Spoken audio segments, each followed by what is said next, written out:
Militaire écologiste, président révolutionnaire, homme féministe, adoré des foules, trahi par les siens. Voici comment Thomas Sankara, le Tché africain, est devenu la fierté d'un continent entier. 1949, quand Thomas Sankara naît, son pays, la Haute-Volta, est une colonie française. Fils de gendarme, destiné à être prêtre, il fait partie des rares enfants scolarisés. Durant sa scolarité militaire, il rencontre des opposants au régime, lit des œuvres marxistes, se forme en France et à Madagascar. Curieux, éloquent, charismatique, partout, il refuse l'injustice. Il fustige la lâcheté des officiers qui ne vont pas au front et gravit rapidement les échelons de l'armée. À la caserne, il abolit les privilèges des officiers en faveur des troupes et utilise l'armée pour venir en aide à la population. Il gagne ainsi le soutien des militaires et des populations civiles. Au début des années 80, le pays, instable, manque d'eau et de nourriture, alors que l'aide humanitaire est régulièrement détournée.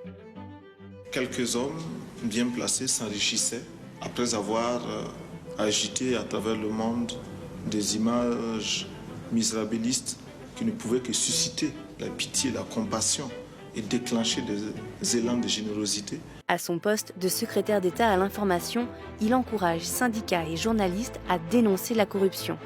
Puis, il démissionne quand le gouvernement interdit la grève. Malheur à ceux qui bâillonnent leur peuple. Après plusieurs putschs, un passage rapide comme Premier ministre et un autre en prison, Thomas Sankara devient président le 4 août 1983 après avoir fomenté un coup d'État. Il échange les Mercedes des ministres contre de vieilles R5.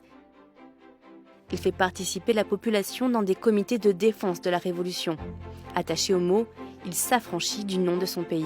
Le Haute-Volta, cela ne voulait rien dire pour personne, en particulier pour nous, Burkinabés.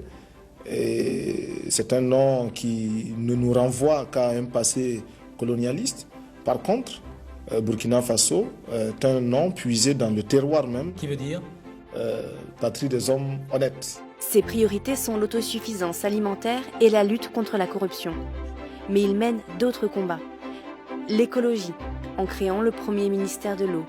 Le féminisme, pour lui, l'émancipation des femmes est garante de la libération de l'Afrique.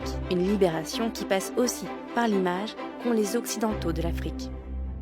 Toutes ces images, tous ces textes extrêmement poignants qui ont été diffusés ça et là, à partir de la misère africaine, tombent dans un mélange à la limite dégoûtant de compassion, de condescendance et aussi d'ironie, de sarcasme, le safari de la misère. C'est cela que nous contestons, c'est cela que nous combattons.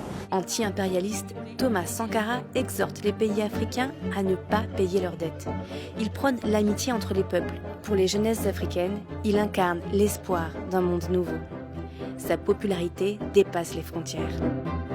Mais dans son pays, les tensions politiques s'accumulent. On accuse Sankara de vouloir aller trop vite, d'être populiste, de devenir moralisateur. Les mauvais maris, les paresseux, les voleurs. Des opposants sont condamnés, d'autres fusillés, et les anciens amis deviennent suspects. Vous vous sentez isolé en Afrique? Mal compris en tout cas. Mal compris, mal aimé? Mal aimé. Après 4 années de pouvoir, Thomas Sankara est assassiné par d'anciens alliés.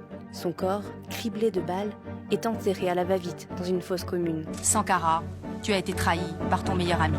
On le surnomme, aujourd'hui encore, l'étoile filante de la fierté africaine.